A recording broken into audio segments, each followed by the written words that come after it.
In this episode, we talk about the ongoing controversy and the use of adulterated ghee in the Tirumala temple.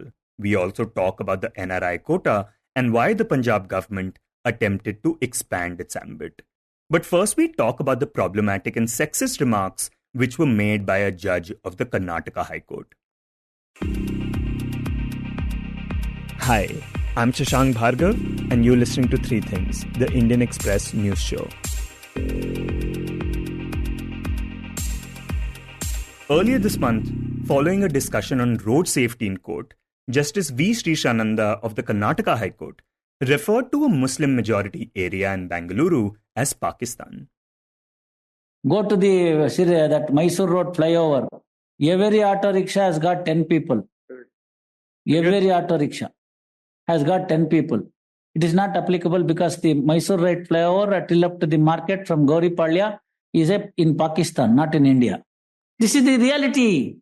This clip from the court's live stream was later widely circulated online and led to severe criticism of the remarks. Now, while the context in which the comment was made is hard to gauge from some of the clips being shared online, Indian Express's legal editor Apurva Vishwanath says that the remark was definitely said out of context. Because I don't think he was hearing a case that is either related to Pakistan or Gauripalya, the area in question in Bangalore. But there was some example that the judge perhaps wanted to give of how traffic violations are taken less seriously in certain areas. And he said, if you go down Mysore Road till Gauripalya, the police will not arrest anyone for maybe driving around without a helmet or some such thing, and said these are areas, quote unquote, Pakistan, which he basically said Muslim-dominated areas. This is not a very uncommon refrain to hear, perhaps, in other walks of life. But to hear a judge of a constitutional court saying that in the High Court, it's pretty unfortunate. And it was picked up on social media. It was eventually brought to the notice of the Chief Justice as well. And there was a lot of outrage on it, and rightfully so. Now, after the clip in question went viral, another video surfaced where the judge was seen making a sexist remark in court. Where he tells a female lawyer who answers a question for her male colleague. And this seemed to be a divorce case, right? So she answered the question which was actually asked of to her counterpart on the other side of the aisle. And the judge says, you shouldn't be answering it. And something to the effect of, next you will start telling me what color underwear he's wearing. Income tax assessing. Wait amma. Sorry, sir. ನಿಮ್ಗೆ ಅವ್ರದೆಲ್ಲ ಪೂರ್ತಿ ಗೊತ್ತಿದೆ. ಅದಕ್ಕೆ ನಾಳೆ ಬೆಳಗ್ಗೆ ಕೇಳಿದ್ರೆ ಇನ್ನೇನಾದ್ರು ಹೇಳ್ತೀರಿ, ಅವ್ರು ಯಾವ ಕಲರ್ ಅಂಡರ್ ಗಾರ್ಮೆಂಟ್ಸ್ ಹಾಕ್ತಾರೆ ಅಂತ ಹೇಳ್ತೀರಿ. Both are friends, and it's a story of carpenter. And it's highly sexist and also just completely unwarranted in a courtroom. So that also, because once a comment went viral on social media, I think the others resurfaced. And this is what prompted the Supreme Court to take cognizance of the matter, and which ultimately led the judge to issue an apology. And I think the attempt there by the Supreme Court was to just come out in public and say that we censured him, or there was something done by the judiciary. Because one thing that video conferencing or this live streaming of court proceedings has done is bring it really into the public. Like, it's opened up courtrooms in a way that we'd just not imagined even before the pandemic, right? So, just to correct public opinion on these issues, I think the Supreme Court took up the issue on its own, and a 5-judge bench, which is the 5 senior-most judges of the court, sat and sort of heard this issue. There was no hearing per se, and it wasn't even an order that was prepared in advance. The Chief Justice was dictating it in open court and even correcting it while he was speaking. And he says, while they don't want to pursue this matter, the court is cognizant that the judge is not before them, all of this, but the court was sort of compelled to issue a reprimand. We emphasize this point because it is necessary for every stakeholder in the institution to understand that the only values which must guide judicial decision-making are those which are enshrined in the Constitution of India. Full stop. Casual observations may well reflect a certain degree of individual bias, particularly when they are directed against, particularly when they are likely to be perceived as being directed to a particular gender or community. Full stop. Courts, therefore. And Apurva, when we talk about judges, whether they are in the lower court or in a constitutional court like the High Court, are there any set guidelines based on which judges are supposed to conduct themselves in court? Look, it's not like a written rule book that is followed, right? But judicial propriety is not some abstract notion. It is rule of law. It is being impartial. These are the basic attributes of being a judge. Having said that, in many conversations, I've talked about this to High Court judges, retired High Court judges, or even Supreme Court judges. And they do tell me that nobody teaches one how to be a judge. It's not as if, like for, say, IAS officers, that they spend a year in Mussoorie, learn how to be a bureaucrat, and then come and do their job, right? It's not like that. Having said that, it's not as if because there is no rule book, how does one be a judge? It's something so basic that it shouldn't even need explaining, right? And we are not talking about some very nuanced argument where you could tilt one way or the other. These are just callous statements made in court. And I'm not just talking about Justice Vedavyasachar of the Karnataka High Court. Over the last couple of years, you've seen several of these on social media. I think even now, if you just open YouTube, you'll see a whole bunch of judge ne IAS ko dho dala or, some such thing, where a judge is making a nasty comment or something. These are being highlighted more. Yes, of course. It's not as if these were not happening before. I'm sure they were. It's just that now with video conferencing and live streaming, courtrooms are more accessible, and you and I know this instantly when this happened. The same incident that happened in Karnataka, if it was pre-pandemic, before our courts were sort of these digital spaces, right? It would have probably been in the Karnataka bar, and at best the bar would have issued a letter of condemnation, or they might even have been, an afternoon protest calling off work or something like that. But it wouldn't have snowballed the way it has now. So in that sense, opening up court spaces has become really, really important because you know what's wrong and you then can make an attempt to fix it. And here we saw a High Court judge conduct himself in a way or say something that he was not supposed to. And what we saw in response was the Supreme Court censuring him. Is that the usual protocol? Is that what the Supreme Court is supposed to do when a High Court judge does something like this?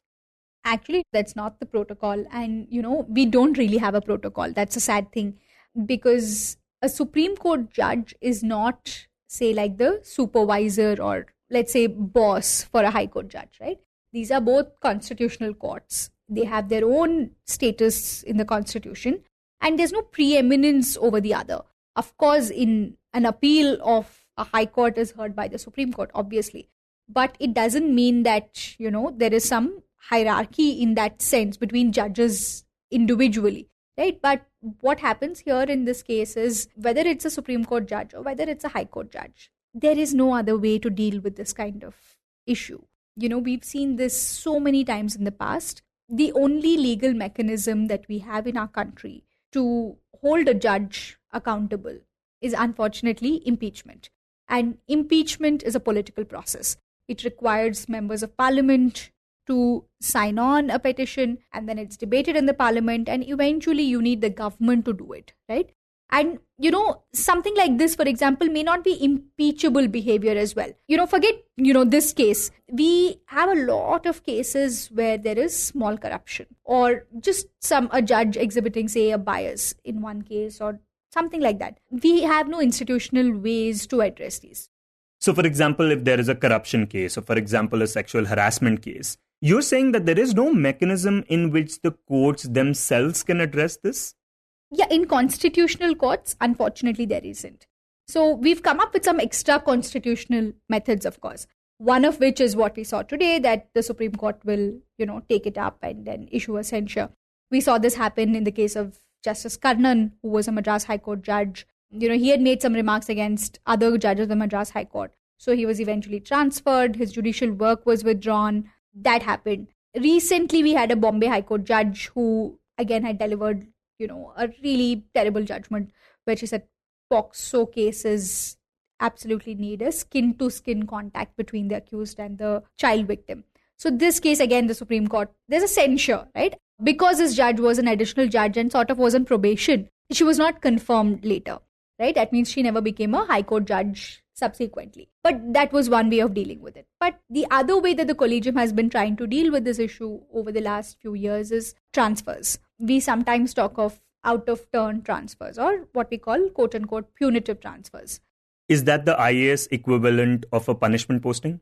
Yeah, pretty much. You're taken from one place and packed off to, say, a small high court, maybe in the Northeast, which many judges have talked about how the smaller courts in the Northeast have become a dumping yard of sorts. Having said that, that is also not the best way to deal with these issues, because once you sort of wield that discretionary power, it obviously gets misused. There have been, again, so many instances of good judges who are sent on a punitive transfer because, A, you don't have to give reasons to anybody, and this can be done, right?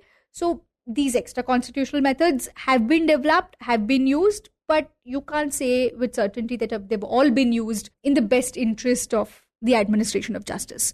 But unfortunately, there is no other way. Except now, what we see, and this is super important because the court of public opinion really counts. That's what the Karnataka episode shows us. Even in other cases, right? Now, the fact that it's out there, it's in public domain. And this is something even the Supreme Court today emphasized. The perception of justice. The perception of justice and the fact that the judiciary's writ runs because there is public trust in the institution. Without public trust or a waning public trust in this institution is dangerous to democracy and to, larger issues. So the fact that the court takes notice and such a censure will, of course, send a message to others. Is this the best course of action? Possibly not. But this means something. It at least takes a step forward. And the other thing that happened after this controversy was that the Karnataka High Court outlined the rules pertaining to the live streaming of hearings to basically stop unauthorized uploading of court proceedings on social media. Could you tell us what the rules are in terms of sharing these clips online?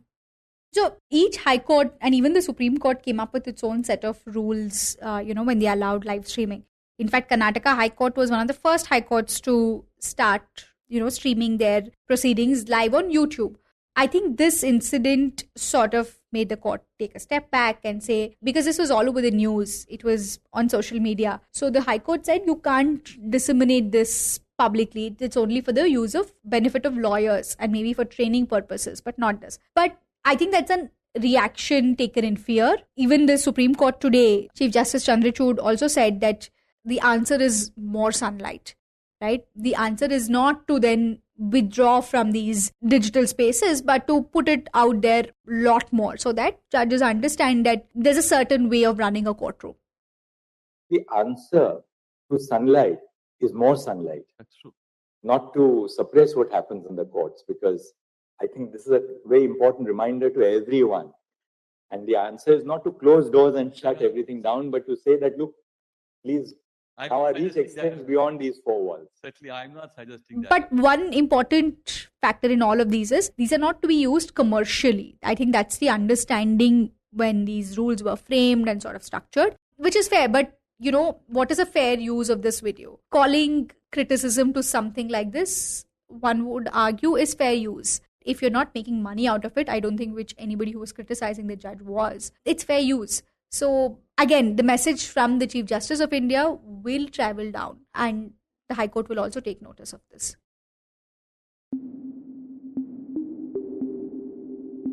And next we talk about the Tirumala laddu controversy. Earlier this month, Andhra Pradesh Chief Minister N. Chandrababu Naidu alleged that during the previous YSRCP regime, ghee mixed with other animal fats, including beef tallow, was used to prepare the famous Tirupati laddu prasadam at the Venkateshwara temple in Tirumala. While the YSRCP has rejected the allegation as malicious, an official with the board that manages the temple said that companies had been supplying ghee to the temple at a very low price, and that should have been a red flag for the previous government. The temple has now conducted purification rituals and is also set to get a new food vendor. But the conversation around the extent to which ghee is adulterated in the country has refused to die down. And this is what we'll be talking about in this segment with Indian Express's Rural Affairs editor Harish Damodaran, who says he was surprised by the sheer amount of ghee that is actually used by the temple. Something like 5,000 tons per year That's a lot of quantity. I'll just give you one reason. You take 100 liters of cow milk, you get about 4.1 kg of fat.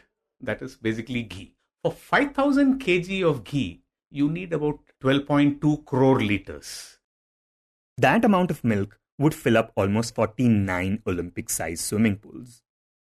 And from what I saw, I think we have about 4 crore visitors to Tirupati every year, right? So that means each of them is getting ghee equivalent to 3 liters of milk. So when I'm buying whatever the prasadam, when I'm buying the laddus, I'm basically consuming the equivalent of 3 liters of milk.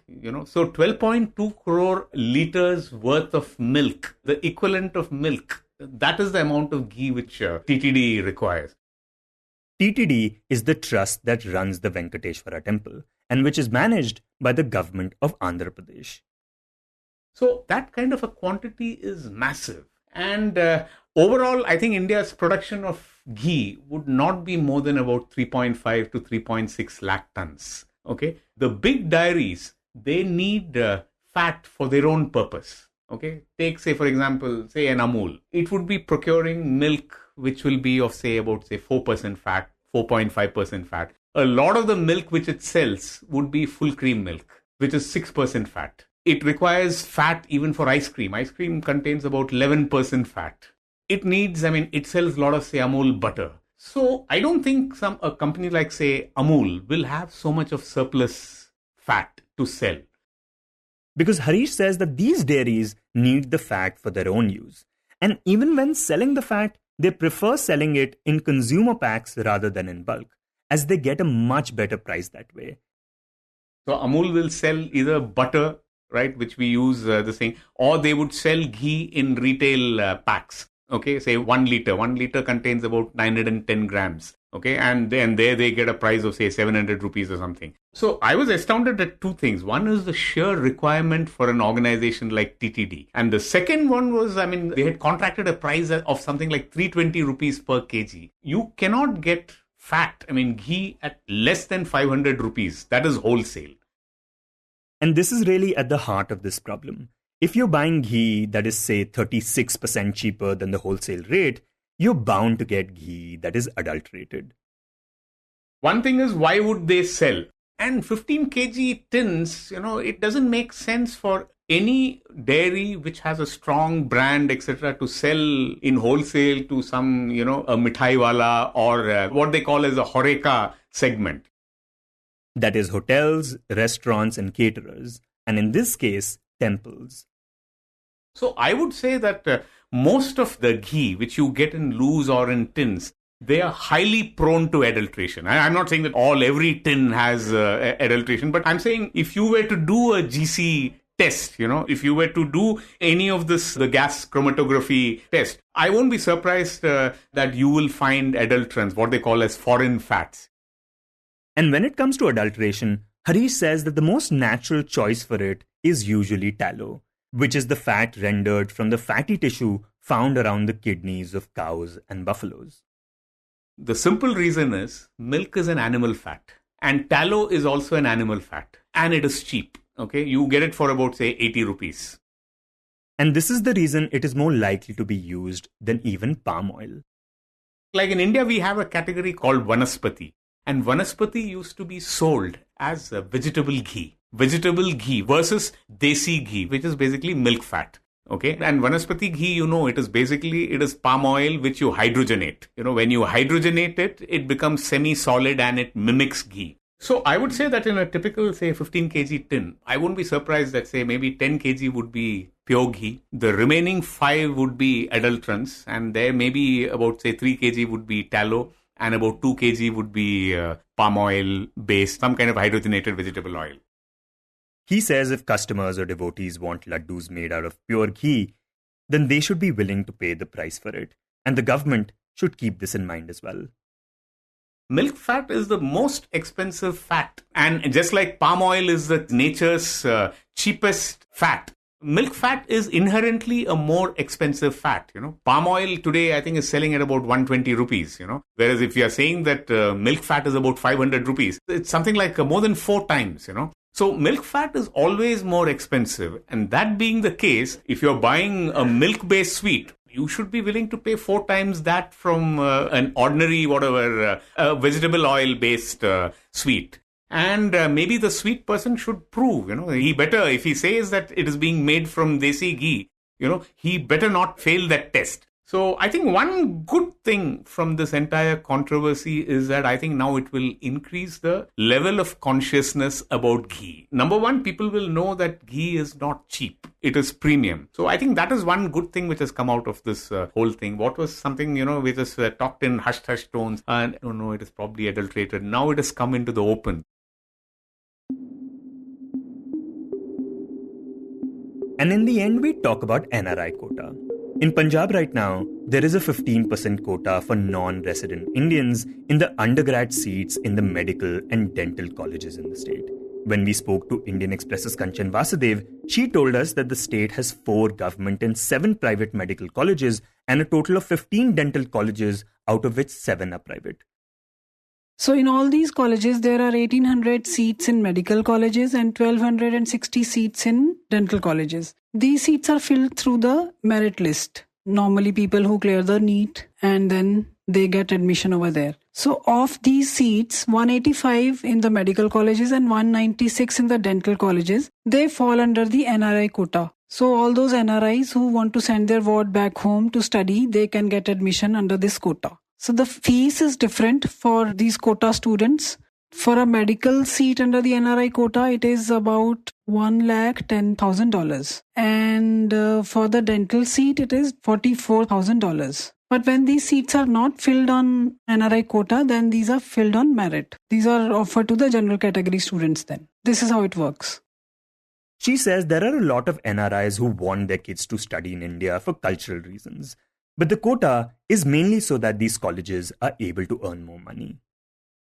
See, in Punjab, there are many households who have at least one member in the family who settled abroad. This used to happen in the earlier decades also, but now it's like you can roughly say that every family now has someone staying abroad. So they are believed to have a considerable influence on the voters back home, because they send money back home, there are gifts, and then, they are like looked up by their relatives in India that, they have gone abroad, they are doing better, they are doing well. So these members are known to influence their family members. So they even affect their decision to choose a particular political party.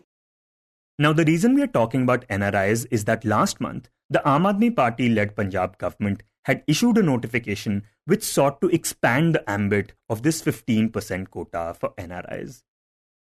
It said that not only the NRIs who are there, and that only their children will get admission to these colleges, but they have extended it to their nearest relationships also. Like somebody's brother is there as an NRI, his sister can also send her children to these colleges under that quota, but they have to just pay the fees in dollars. And that's the same amount which is for the NRIs. So this is uncle, real aunt, real brother and sister of mother or father both. And then means maternal uncles and maternal aunts. Then father and mother of father, that is grandfather and grandmother both, paternal as well as maternal. Then father and mother of mother, same. And then first paternal and maternal cousins. They were also to be considered. She says the government essentially wanted to appease the NRIs and their relatives. But the government officially said that this was about money. They said that if this quota was extended, then they generate a revenue of rupees 25 crore every year, which is like very, very small for a state which has a budget of over 1 lakh crore. But the notification was quashed first by the High Court and then later on Tuesday by the Supreme Court as well.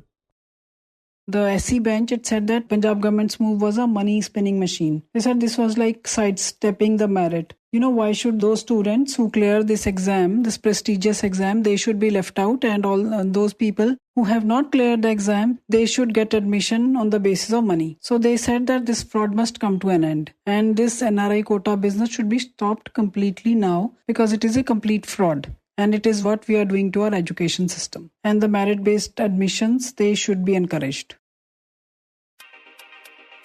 You were listening to 3 Things by the Indian Express. Today's show was written and produced by me, Shashank Bhargava, and was edited and mixed by Suresh Pawar. If you like the show, then do subscribe to us wherever you get your podcasts. You can also recommend the show to someone you think will like it, share it with a friend or someone in your family. It's the best way for people to get to know about us. You can tweet us at Express Podcasts and write to us at podcasts@indianexpress.com.